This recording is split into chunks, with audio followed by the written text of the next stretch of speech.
Hola, ¿cómo están? Y bienvenidos a una nueva entrevista de Carta Política. Otra vez volvemos a hablar sobre Cuba, y es que este 19 de abril prestó juramento la Asamblea Nacional del Poder Popular, principal órgano legislativo de la República de Cuba, que reeligió por otro mandato de 5 años al presidente en ejercicio Miguel Díaz-Canel. Y para hablar sobre la situación actual en Cuba, sobre todo la coyuntura política y bueno, y el panorama para este nuevo mandato que enfrentará el susodicho presidente, bueno, nuestro querido corresponsal en la isla, que ya ha colaborado con nosotros varias veces, Ernesto, ¿cómo te encontrás? Bienvenido de nuevo a Carta Política.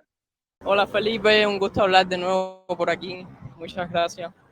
Un gusto tenerte, como siempre. Y bueno, sin más preámbulos, si pudieras comentarnos un poco sobre la Asamblea Nacional del Poder Popular que acaba de juramentar. Bueno, sobre todo hubo mucha controversia en torno al proceso electoral del que ya habíamos hablado en la anterior entrevista, unas elecciones sin competitividad y sin garantías mínimas, y bueno, y un resultado que supone que es cuestionable. ¿Qué es lo que ocurrió este 26 de marzo? Sí, lo que vimos el 19 de abril fue la culminación de un proceso que viene ya desde hace meses. El 19 de abril tomó posesión la nueva Asamblea Nacional Popular, esta vez con 470 diputados, menos respecto al anterior que era de 605. Estos diputados fueron elegidos, no se puede decir que elegidos, ratificados, tal vez el pasado 26 de marzo en entre muchas comillas, elecciones generales, en las cuales se plantearon serias dudas, ¿no?, sobre la veracidad de las cifras del gobierno, porque la observación electoral demostró que se llevaron a cabo muchas irregularidades, en fin, un proceso que no tiene ni legitimidad. Entonces, finalmente, el 19 de abril toman posesión estos diputados, los encargados de elegir al nuevo presidente. El presidente no se elige por el voto directo de la población, lo elige la Asamblea Nacional del Poder Popular. En este proceso se eligieron varias cosas, ¿no? Además del presidente, estuvo el vicepresidente, la dirección de la Asamblea Nacional del Poder hace el presidente de este parlamento, la vicepresidenta, el secretario. Se aprecia que la mayor parte de las que conforman el nuevo gobierno son las mismas que antes, salvo algunos cambios en el Consejo de Estado, que realmente las personas que se cambiaron no eran muy importantes. Todo demás permanece igual: el mismo presidente del Parlamento, la misma vicepresidenta, el mismo secretario, y claro, el mismo vicepresidente y el mismo presidente. Sus candidaturas fueron votadas mediante, o sea, dentro del Parlamento, alzando la mano, para luego de ser aprobadas prácticamente por unanimidad. Incluso se dijo que una de las candidaturas fue aprobada por unanimidad y después se tuvo que rectificar de que una persona se había abstenido. Luego de esto se llevó a cabo el voto mediante unas urnas que pusieron, ¿no? Y realmente no hubo mucha sorpresa, se aprobó prácticamente todos los cargos, casi la totalidad de los votos. El presidente recibió 459 votos de los 462 diputados presentes. Entonces no hay ningún tipo de realmente de competencia, ni siquiera hubo, no fue más o menos lo que ocurrió. Muy interesante, la verdad, un proceso apagado en última instancia, sin competencia, sin ningún tipo de observación externa y bueno, como siempre en lo que venimos siguiendo en Cuba, sin participación de ningún tipo de oposición. Y bueno, ya como citaste ahí, se religió a Miguel Díaz-Canel. Eso ya hace mucho tiempo que se percibía como algo dado, pero ¿estaba realmente garantizada la reelección de Díaz-Canel? ¿Hubo en algún momento algún atisbo de duda, de posibilidad de que se lo reemplazara? A ver, considero que hay que entender que realmente Díaz-Canel no es el que concentra el poder del, no podemos decir gobierno, del régimen que gobierna Cuba. Él no lo concentra. Díaz-Canel es como una figura, una cara visible de este gobierno. Él, digamos, es un símbolo, una figura que sirve para buscar consenso, pero realmente no es el que controla o sea, todo el régimen, ¿no? Él no concentra poder. Entonces, quitarlo y poner a otra persona en un momento tan crítico, el status quo, como es el actual, sería complicado. No dudo que lo hayan considerado, porque si no es buena, realmente nefasta. pero quitarlo como que se venía teniendo durante los 5 años precedentes. Que los medios de difusión masiva le han dado un apoyo unánime. Entonces sería un cambio muy brusco, ¿no?, a esa narrativa, y quitaría parte de la legitimidad que queda, que es muy poca comparado con la de otros tiempos, pero derrumbaría la poca legitimidad que le queda al régimen. Yo pienso que estaba bastante seguro que lo pusieran, ¿no?, porque sería un cambio muy brusco. La estrategia que han tomado es, bueno, seguir con la misma persona y con lo mismo, construir una narrativa, ¿no?, alrededor de él como una persona que se está esforzando por mejorar el país, todo lo que se conoce ya. No dudo que hayan pensado en sustituirlo, porque realmente en él también se ve haga parte del descontento que tiene la población, ¿no? Hay expresiones populares, ¿no?, para presentar descontento que se ponen en torno a la figura de él. Pero sí, lo mantuvieron. Creo que hicieron ese cálculo y por eso fue que lo mantuvieron. Sí, la verdad que además en un tipo de régimen tan hermético como el que rige actualmente en Cuba, mucha de la gran parte de la competencia política supongo que estará sujeta a conjeturas. Sin embargo, sí, es entendible como vos decís, si hubiera visto muy extraño y hubiera sido quizá un signo de debilidad retirar a Díaz-Canel. Entonces, suponiendo entonces que Miguel Díaz-Canel no es el que toma las decisiones dentro del régimen cubano, no sería quien concentrara la mayor parte del poder. ¿Concentra el Parlamento cubano, la Asamblea Nacional del Poder Popular, algún poder real?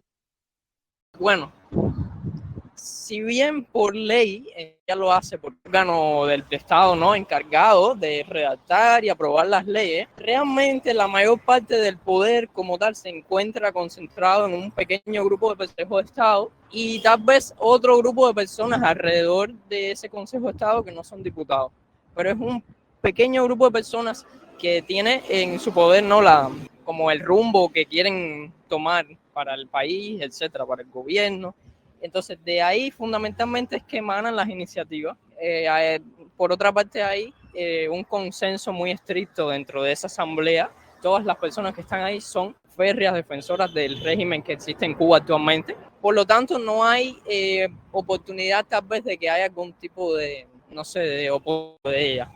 El Parlamento es más bien un órgano simbólico. Yo lo compararía, a ver, no es igual, por supuesto que no, pero lo compararía con una Cámara de Lores como la que hay en el Reino Unido, que es como una agrupación de personas célebres del país, dirigentes de empresas, algunos tienen cargos en gobiernos municipales, son como personas supuestamente célebres de la ciudad, encargadas, entre muchas comillas, de representar la voluntad popular. Y entonces a partir de eso, esas personas legislan. Eso es en la mera teoría. En la realidad, simplemente se reúnen ahí, diría yo, diciéndolo muy directo, ¿no?, para levantar la mano y aprobar las cosas en práctica unanimidad. Que se opongan dos, que se haga uno. Incluso yo diría que lo hacen para hablar de una supuesta libertad, ¿no?, de voto. Lo hicieron hace poco en el noticiero de la televisión cubana, un medio oficialista, un periodista, entre muchas comillas, y agente de la seguridad del Estado, ponía el ejemplo de que 3 diputados no votaron por Miguel Díaz-Canel, como un ejemplo de democracia. Pero que el resto haya votado por él, 459, dice mucho de esa democracia. Entonces, nada, simplemente no tienen un poder real para tomar una iniciativa en contra del poder ejecutivo o reformar el poder judicial, que bastante controlado está por el Partido Comunista. No lo tienen. No, realmente es un órgano que no, ¿cómo se dice? Simbólico, más bien, para aprobar las cosas que emanan de la cúpula del poder del régimen prácticamente de forma unánime. En ese sentido, no tendríamos realmente forma de saber quiénes son los que toman las decisiones reales. No, a ver, no tiene por qué, pero considero que las personas que de verdad toman las decisiones son personas que son conocidas en la sociedad cubana, ¿no?, o que son públicas. No creo que haya muchas que no sean realmente conocidas por la mayoría de la población. No son caras nuevas realmente. Diría personas más bien mayores que ya llevan un tiempo ahí, ¿no?, Estamos hablando de Raúl Castro, Ramiro Valdés, Machado Ventura, ese tipo de personas. No digo que sean las únicas, pero buena parte del poder diría que la tienen ellas. Por ejemplo, Raúl Castro es diputado, ya no es presidente, pero es el general de ejército, ¿no? El jefe de las Fuerzas Armadas de Cuba. Eso es mucho poder. Y como él, otras personas que a lo mejor no están representadas en gobierno entra con poder, pero la más sí de caras conocidas. Muy interesante, de verdad, Ernesto, y muchas gracias además por este repaso, ¿no? Por cómo está compuesta la estructura del poder en Cuba, porque algunos no saben realmente cómo opera el sistema político. La verdad es que a Ernesto ya lo hemos entrevistado varias veces. Desde la primera vez nos fue describiendo más o menos cómo es la vida en Cuba y cómo es el sistema político en Cuba desde adentro. Y bueno, ya para ir finalizando, ¿qué se puede esperar a futuro después de esta toma de posesión? Porque bueno, venimos de un panorama con muchos procesos electorales en los cuales primó la persistente batalla entre abstencionistas y los que querían, bueno, y el oficialismo cubano, con la abstención como una demostración de pérdida de legitimidad. Y bueno, vinieron estas elecciones con este resultado cuestionable, como dijiste, y ahora, ¿qué sigue por delante? ¿Qué se espera? Bueno, respecto a procesos electorales, por ahora no hay nada que no se, al menos que yo conozca, ¿no? A no ser que llamen a algún referéndum o alguna consulta popular, entre muchas comillas, ¿no? Que pueden hacerlo, ¿no? Para seguir dando esa supuesta visibilidad a la democracia que hay en Cuba. Eso sirve como un arma propagandística, pero hay que reconocer que tiene un costo. Y tal vez están movilizando todo el tiempo a la gente, desgaste ese apoyo y crea apatía, ¿no? A toda esta movilización todo el tiempo. Así que pienso que por ahora no haya ningún tipo de referéndum ni consulta popular. La oposición esto teorizada respecto a que había antes de la pandemia, sobre todo, esperaría que se mantenga más o menos el nivel de campaña, ¿no? Que se hacen, por ejemplo, ahora viene el 1 de mayo, probablemente la oposición se una para llamar a la gente a que no vaya a marchar, porque realmente no hay los derechos laborales, no están para nada equiparados a los de otros países. Cuba es supuestamente un paraíso de los obreros y ni siquiera hay derecho a huelga. Ya con eso tienes una idea. Entonces, espero para estos años que la oposición se mantenga por lo menos en el nivel de movilización que tiene o incluso aumente. Eso sería muy bueno. La economía dudo que mejore rápidamente. Ahora tenemos un ejemplo. Y bueno, hay más problemas. No creo que eso mejore en un plazo breve de tiempo. Las próximas elecciones son en 5 años. Ojalá que no lleguemos a ese tipo de elecciones y que antes hayan unas elecciones libres como las que merecemos, pero de aquí a 5 años hay un tiempo bastante considerable. Hay que ver a quién van seguramente van un poco en los medios para perfilarlo como candidato de consenso para 2028, eso es muy probable. Habría que esperar dentro de 2 o 3 años para ver quién es. No creo que lo hagan desde ahora, porque eso le quitaría protagonismo también a Díaz-Canel. Entonces hay que ver cómo evoluciona, por ejemplo, lo más importante que tenemos ahora para ver respecto a la oposición que se le quiere mostrar al régimen es la marcha del 1 de mayo próximamente.